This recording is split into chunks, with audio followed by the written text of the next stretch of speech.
नमस्कार, मैं हूं आशीष राव। लाइव टीवी समाचार लोकतंत्र की आवाज में आपका स्वागत है। अब रुख करते हैं कुछ अहम खबरों की तरफ। बेटे ने पिता की गला घोंटकर हत्या कर दी। अपराधी बेखौफ होकर घूम रहा है। पुलिस को 75,000 रुपए चाहिए, फिर अपराधी को गिरफ्तार करेगी। मामला उत्तर प्रदेश के कानपुर का है, जहां गांव के पुरान परवा तहसील थाना रसूलाबाद साहेब मेहरबान अपने घर परिवार के साथ अपनी जिंदगी गुजर बसर कर रहा था। साहेब मेहरबान के 3 बेटे अपने अपने काम में लगे रहते थे। तभी एक बेटा सोनू उर्फ सोनी हैवानियत के रास्ते पर चल पड़े और उनके मन में बेईमानी का ख्याल आने लगा। तारीख 28 महीना अगस्त साल 2021 को बाप का सारा प्रॉपर्टी अपने नाम करवा लेता है और ठीक एक हफ्ता बाद यानी 7 सितंबर को पिता साहेब मेहरबान का मृत्यु हो जाता है। मामला इतना ही नहीं, ये अंदर का राज है। 28 अगस्त को साहेब मेहरबान की प्रॉपर्टी सोनू उर्फ सोनी के नाम किया जाता है और ठीक उसी दिन वह सारी प्रॉपर्टी सोनू अपनी पत्नी नाजमा खातून के नाम वसीयत कर देता है। साहेब मेहरबान का प्रॉपर्टी का गवाह कोई रिश्तेदार नहीं, पुरान परवा का नागरिक नहीं, बल्कि उस प्रॉपर्टी का गवाहदार बनता है अन्य गांव विकास नगर का रहने वाला यूनुस और नौशाद। पिता गुलाम साबिर है। मिली जानकारी के अनुसार साहेब मेहरबान को गला घोंटकर हत्या करने वाला उसका मझला बेटा सोनू उर्फ सोनी और सानू की पत्नी नजमा खातून का नाम सामने आ रहा है।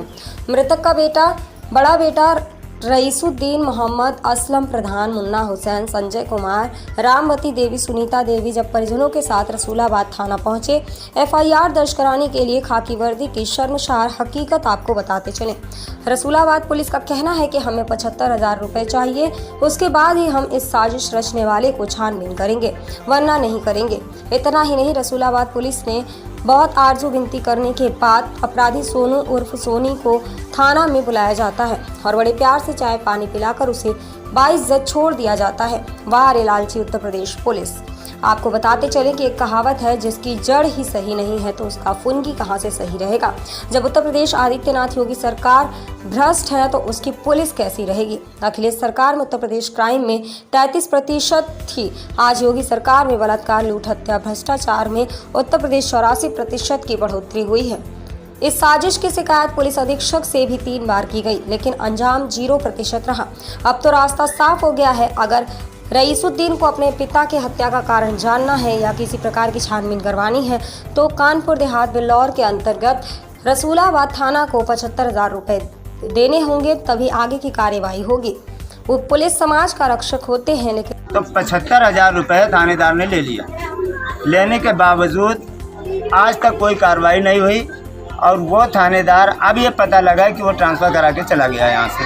थानेदार की तरफ से क्या बोला गया था? थानेदार ने ये कहा था कि आप परेशान ना हो जाएगा, बस बुलाता रहा और कुछ नहीं किया। बल्कि सानू और सोनी को और नाजमा को तिरवा से, जो कि कन्नौज क्षेत्र में लगता है, वहाँ से पकड़ के लाए थे।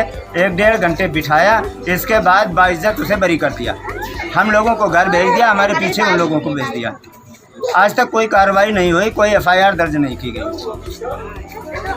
इसकी सूचना दोबारा आपने SP को दी है? इसकी सूचना दोबारा SP को दी है।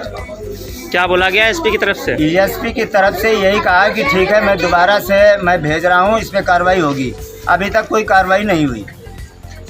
आपका नाम? हमारा नाम मोहम्मद असलम। कहाँ से बिलोंग करते हैं आप? मैं वैसे तो हमारे बहनोई हम वहीं पास ही में नदिया है, वहाँ के रहने वाले, लेकिन इस टाइम मैं यहीं फरीदाबाद में रहता हूँ, सूर्या बिहार में। आपका नाम? मुन्ना हुसैन जी। अभी जो प्रधान असलम जी ने बताया है, इसके बारे में आपका क्या कहना है?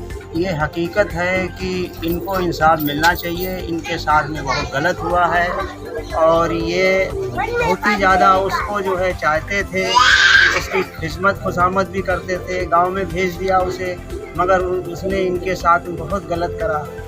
और हम लोग जब जाते हैं थाने या कचहरी कोर्ट, तो वहाँ हम लोग भगा दिए जाते हैं। कोई सुनवाई नहीं हो रही हम लोगों की। इनको इंसाफ मिलना चाहिए। क्या बोला जाता है थाने में? थाने में उल्टा सीधा करके भगा देते हैं। कौन सा थाना है? जनपद रसूलाबाद, थाना तहसील थाना रसूलाबाद, जनपद कानपुर। क्या मामला हुआ आपके साथ?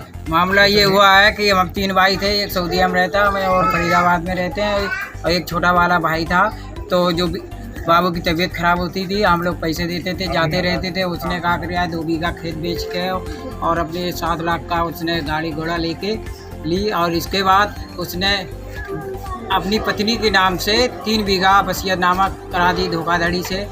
उसी के साथ में धोखाधड़ी के साथ में वसीयतनामा भी करा ली। हाँ, अब उसी दिन से जब पता चला वो भाग गया, और बाबू का दिलकानम मुझे शक है पूरा दिलकानम उनको मार दिया गया।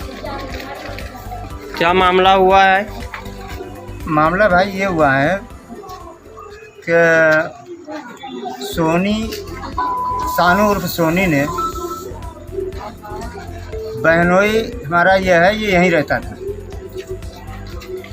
वो घर पे रहता था, बाप की थोड़ी देख रेख 2-4 महीने की पहले यहीं रहता था। यहाँ से मतलब गांव गया, देख रेख करता था। उसने जो है बाप के साथ बहला फुसला के 2 बीघा ज़मीन पहले तो 7 लाख रुपए में बेच दी। 7 लाख में ज़मीन बेच के उसको 7 लाख रुपया तो उसके पास आ गया। उसके बाद में क्या किया कि बाप से बची हुई ज़मीन में से 3 बीघा ज़मीन अपनी बीवी नाज़मा के नाम करवा दी, रजिस्ट्री करवाई उसकी। और जो बाकी ज़मीन बची और मकान, वो सभी का वसीयत करा ली। और वसीयत कर ये 28 तारीख को कराई है, और वसीयत कराने के 1 हफ्ते बाद 7 तारीख को उनकी मौत होती है। मौत होने हुई, मिट्टी जनाजा दफना दिया गया। सुबह ही तहसील से कागज़ आ गया कि उसके दाखिल खारिज के लिए। उससे पता चला कि हाँ, ये इसने ज़मीन कराई। जैसे ही वो पता लगा तो अब पूरा शक नहीं, बल्कि पूरा शक है कि हाँ, उसी ने मार दिया। आपने क्या कंप्लेंट दर्ज करवाई है? अभी बाद में जो कंप्लेंट की गई एसपी को दी गई, थाने आई, थाने वाले बुलाते हैं। बुलाने के बाद में वहाँ बिठा लेते हैं, बिठा के रखते हैं, मीठी बात करते हैं और भगा देते हैं। आज तक कोई कार्रवाई नहीं है। एसपी की तरफ से क्या आश्वासन दिया गया है?